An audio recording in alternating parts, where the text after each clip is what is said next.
most famous thinkers in America. All the great thinkers of America in the world, Emerson, Einstein, Thoreau, they read the Gita every morning. See it, research it on Google. They say that we used to bathe our intellect in the Gita every single morning.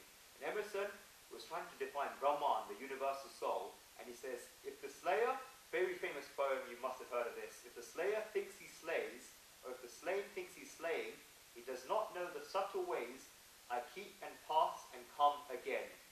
If the slayer thinks he slays, and the slave thinks he's slaying, then he does not know the subtle ways I keep and pass and come again. Both the slayer and the slave do not know what is inside them, which is a soul. This is invulnerable. Shri Krishna tells Arjuna to remember this and stop complaining about his forthcoming actions. Great personalities give us a very, very nice thought, that the spiciness of chilies, the sourness of lemons, or the saltiness of salt, how can we complain about these things? They're just like that. They're their material qualities. Chilies are spicy, salt is salty, and lemons are sour. But when we combine them along with other ingredients, and combine them together, we can make a nice dal out of them, which we find delicious, we complement it, it's a work of art. The same way these different ingredients that we're complaining about, they just matter. It's that thing when it all comes together, the soul, the universal soul, that we need to focus on. This body is destructible. The Samkhya scriptures, which focus on the mortality of the body and the immortality of the soul, are speaking in relation to here, they're factual scriptures. We said last time, they're mathematical scriptures. Just like we say 2 plus 2 equals 4, you cannot play around with maths in any way. It's a fact. Physics is factual. In the same way, Samkhya scriptures are factual, whether Arjuna believes it or not. They will always be factual. In physics, we have the law of gravitation, and that's a fact. Gravity is a fact. If an object is released above, they will fall towards the ground, it will go in a downwards direction. It's a fact. If someone doesn't believe in gravity, just go to a tree and try to jump off and see exactly what happens. He'll find out whether he believes it or not. So if one believes it or not, a law will always remain a fact. In the same way, when we're talking about the soul, whether one believes it or not, it will always remain a fact. Just do this meditation for 6 months and you know the truth. Okay? And do the other practices of yoga. There's 18 different chapters described. They're all different yogas. So when Shri Krishna talks about duty later, from the 30th, we said the second chapter of the Gita split into 3. Verses 11 to 30 is Samkhya theory about the immortality of the soul and the mortality of the body. Verses 31 to 54 is about Swadharma. What is your duty? What is the gift you have that nobody else in the world has? What can you do that's better than anyone else? Swadharma. And Arjuna's duty was that of the warrior. Then from 55 to 72, last 18 verses are about Sitapagna. Arjuna asks, how can you recognize someone who's settled in intelligence? Sitapagna. You look at his outside qualities, internal qualities, and then we describe the 8 steps that lead to the downfall of any human being. At the moment, we're talking about Swadharma, but Shri Krishna talks, we're talking about Samkhya, but Shri Krishna talks about Swadharma from verse 31, who say it should be like this should happen. These are possibilities. Most scriptures, in fact, paint this picture. There's no rule that you can say that you have to paint a picture in this way. There's thousands of different ways of painting it. One can make so many different ways of painting a horse, and the horse will still be there. You cannot say that you can only draw a horse in this way, and it becomes a horse. Even if it's drawn in an abstract or observed form, an artist will still say that's a horse. You may go in an art gallery and see this blob, and you see the description underneath saying that this is a horse. You can't find the head, you can't find the body, you can't find the tail. It just says, frankly, this is a horse. And they give the painting a title, this is a horse. And that's what the painter called it. It's a horse, and hence the painter says you have to feel it. It may not look like a horse, you have to feel it. I'm not trying to make fun of abstract art. It's not my intention. But it's just that I can't make fun of it because I don't understand it. But people pay thousands of pounds for these pictures and put it up in their drawing room and say that this is a horse. This painter has painted a horse. So no one can challenge the painter by saying to him that's not the horse because the painter's painted it. It's his choice. It's his own wish. Now there's these 2 types of scriptures. Those that are factual and those that paint a picture. The scriptures that Shri Krishna is mentioning right now, which is Samkhya theory, Samkhya scriptures, they're factual scriptures. Therefore, Arjuna has to accept those circumstances, accept those Samkhya scriptures, and make this life for himself. So that's Okay, we come to the end. The last, we're going to do 21 and 22 together. Veda vinashinam nityam. Veda vinashinam nityam. Ya enam ajam avayam. Ya enam ajam avayam. Katham sa purusha partha. Katham sa purusha partha. Kam gayati hantikam. Kam gayati hantikam. Vadasmi janani yatha vihaya. Vashamni jiryani yatha virya. Navani granati naropanari. Navani granati naropanari. Gatha shariri nani vihaya jirnani. Gatha sharirani viryaya jiryani. Anyani samyati navani dehi. Anyani samyati navani dehi. So these two verses continue to each other. He who knows that this is indestructible and eternal, uncreate and unchanging, how can such a person slay anyone or Partha or Arjun, or cause anyone to slay? Just as a person casts off worn-out garments and puts on others that are new, even so does the embodied soul cast off worn-out bodies and take on others that are new. This verse 22 in particular is a very famous verse. When you see obituaries in Indian newspapers, if you go to India after people have died, in 6 out of 10 obituaries you see this verse. There's hardly a day, Guruji says, when there's not a single obituary in the newspapers without this verse. It's all every day it's in the newspapers in India. In a very beautiful way, Shri Krishna has shown us the meaning of what death is. Shri Krishna has used, notice this, Shri Krishna has used plurals for the words in this verse. Garments, others, in this verse, to show that these things happen over and over again. So many people have cast off those worn-out bodies and taken off others that are new. So whenever Shri Krishna has used examples in the Gita, it's so nice and so precise. In the Gita, Shri Krishna hasn't used many examples or gone too much into telling stories like they do in other scriptures, but he's given very straight and meaningful answers to Arjun's questions in his mind, to a very formulaic way. And when he's used these examples, he's used very precise examples like the one of the tortoise that we use later on, and the rent crowd that you use in chapter 6. Even this example is so precise. So the same way that a person changes in clothes, the soul changes his bodies. Imagine the way that person changing clothes. Look at it from this view. When you think about it from this view, a person doesn't have to grieve about when someone leaves the body.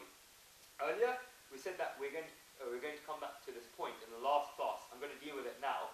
When the soul leaves the body, then goes into another body, how does this happen?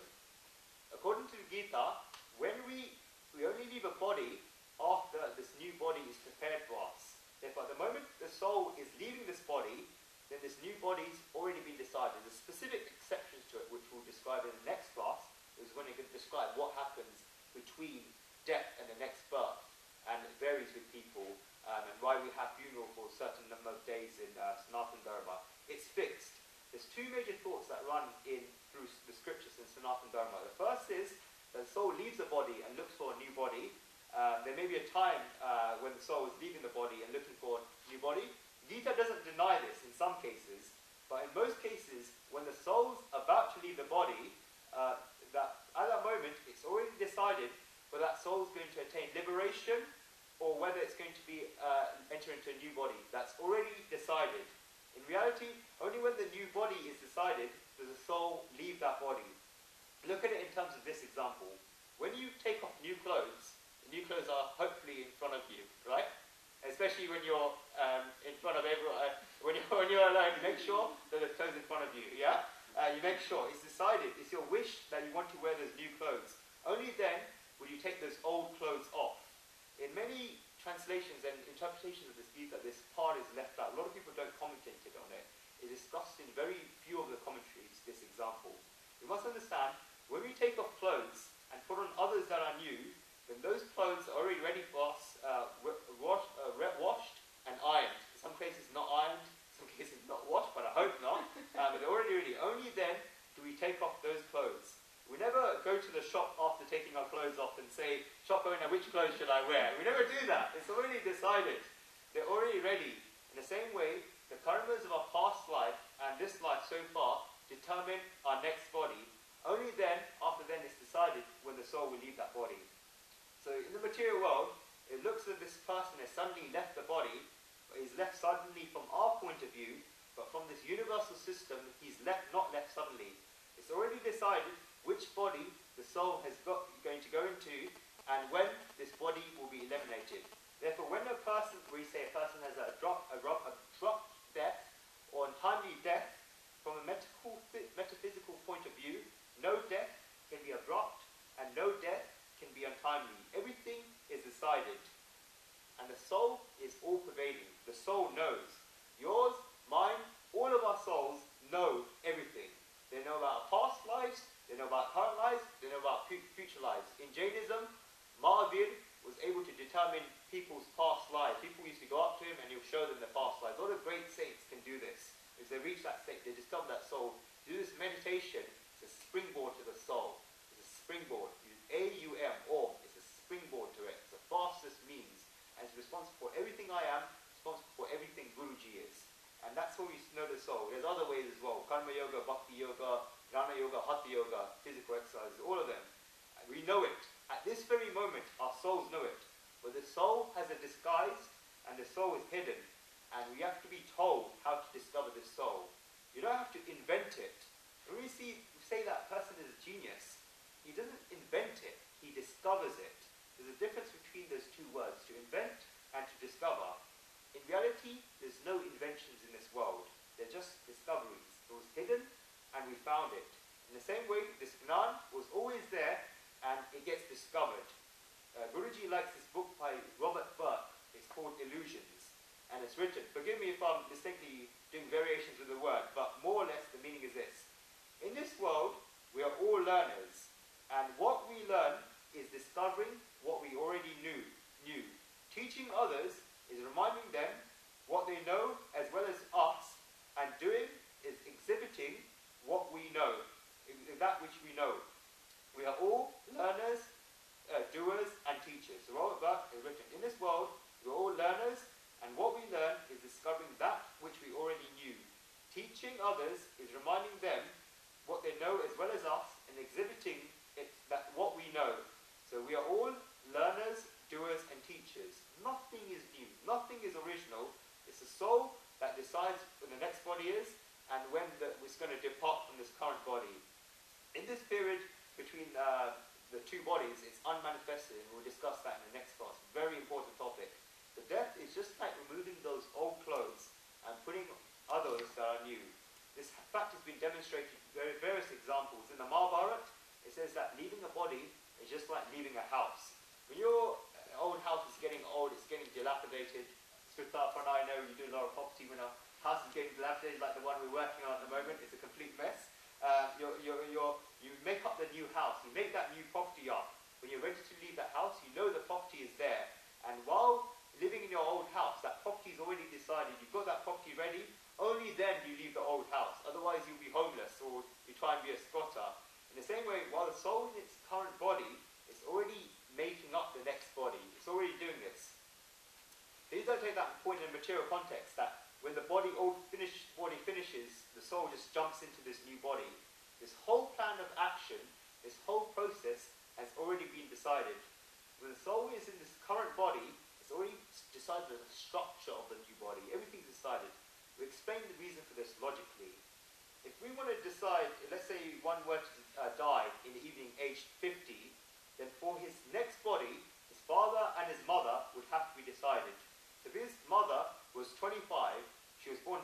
years ago, and this person, so when this person is dying in this old body, his mother's 25.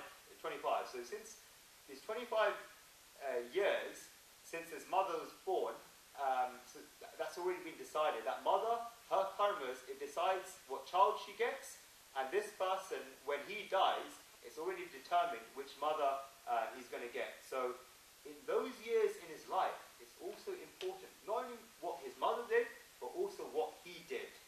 He's already decided his mother and his father in the next birth, as well as his relatives, his possessions, career, everything. Nothing decided.